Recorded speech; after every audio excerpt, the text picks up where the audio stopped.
Un ado qui ne dit rien, on ne sait pas s'il va bien ou s'il va mal. S'il se tait, ça veut dire qu'il a très peur d'être jugé, très peur d'être catalogué, ou bien qu'il a la conviction que les autres ne vont pas pouvoir le comprendre.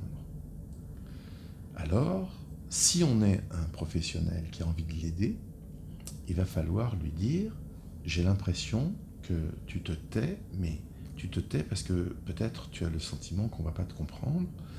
Et est-ce qu'on peut justement t'aider à t'exprimer autrement, peut-être qu'en parole? Parce que peut-être tu as l'impression que les paroles, ça va être trop difficile pour toi, tu vas avoir trop de mal à mettre des mots sur les émotions que tu ressens, sur les difficultés que tu as. Est-ce que tu serais d'accord pour l'écrire? Est-ce que tu serais d'accord pour le dessiner? Est-ce que tu serais d'accord pour le mettre en photo? Moi, je le fais, ça. Je demande à des ados, je leur dis, écoute, par exemple, est-ce qu'avec ton smartphone, tu peux prendre les 10 photos qui, pour toi, représentent ton mal-être?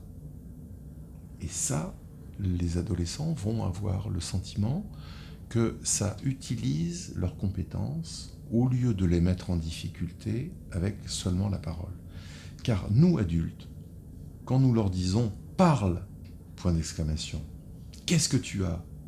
point d'interrogation, ils vivent ça comme un interrogatoire. Ils ont du mal à l'entendre comme une invitation au dialogue.